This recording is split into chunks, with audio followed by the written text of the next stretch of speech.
Hop hop hop, je suis allée en fripe et j'ai trouvé des choses super sympas. Déjà, premièrement, j'ai trouvé cette veste en cuir des années 80-90. Je crois. Et l'idée c'est d'en faire un upcycling. Mais bon, je vous tease un peu parce que là vraiment j'aime pas.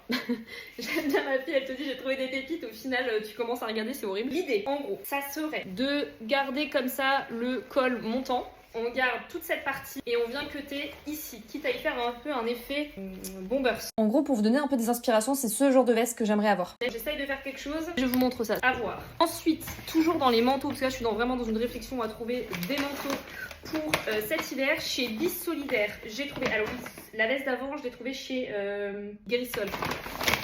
Ça, c'est chez Bis Solidaire. C'est un manteau en fausse fourrure. Je me suis dit que ça pouvait être trop beau pour cet hiver. Elle tient chaud, on dirait un peu comme une cape.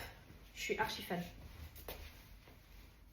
Alors, je pense faire sauter le bouton parce que j'aime pas trop. Et peut-être mettre d'autres attaches. L'idée, c'est un peu de briser le côté trop vintage. Je sais pas. Mais voyez un peu, je trouve qu'il y a un truc sympa à faire. Donc l'idée, c'est pas forcément de tout transformer, mais juste vraiment voilà, d'apporter une petite touche pour pimper tout ça. Ensuite, j'ai trouvé, alors ça c'est une pièce que je trouve vraiment exceptionnelle. C'est une cape comme ça qui me fait un tout petit peu penser, évidemment à pas s'enflammer, à un petit peu aux pièces Yves Saint Laurent des années 80-90. Je sais pas ce que vous en pensez, sachant que je suis pas très grande. Bon, en plus là j'ai des chaussons, je sais pas si je rentre dans le cadre, voilà. Donc à peu près la cape elle arrive au niveau de mes genoux, un tout petit peu en dessous. Une paire de bottes ou quoi, ça peut évidemment faire effet de petit machin. Mais je me demande si je devrais pas un peu la raccourcir pour avoir un côté un peu plus, un peu moins tassé. Et peut-être de la raccourcir un petit peu, je sais pas, genre ici potentiellement. Donc peut-être de la raccourcir un peu comme ça. Donc je me dis, est-ce qu'on ferait pas quelque chose comme ça par rapport à ma taille qui permettrait d'avoir un peu plus de structure. Vous voyez à peu près à la hauteur des manches.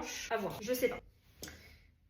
Ah si. En re-regardant ma vidéo. D'ailleurs, si vous avez un doute, en général sur des vêtements, prenez-vous en vidéo, prenez-vous en photo. On arrive à avoir une prise de recul qu'on n'aurait pas forcément quand on se regarde dans un miroir. Vraiment, sur un miroir, moi j'arrive pas à me rendre compte des trucs. Et souvent, quand je fais des réflexions sur de l'upcycling ou quoi, je regarde dans mon iPhone là, je re-regarde derrière. Des fois, je me dis, ah, mais c'est évident. Alors qu'en vrai, c'était pas évident quand je le regardais comme ça. Bon. Après, l'idée c'est de garder quand même l'effet de la cape hein, parce que je l'adore, elle est en très bon état. Voilà, j'espère que ça vous a plu et je vous partage ces customisations dans les prochains jours. Bisous!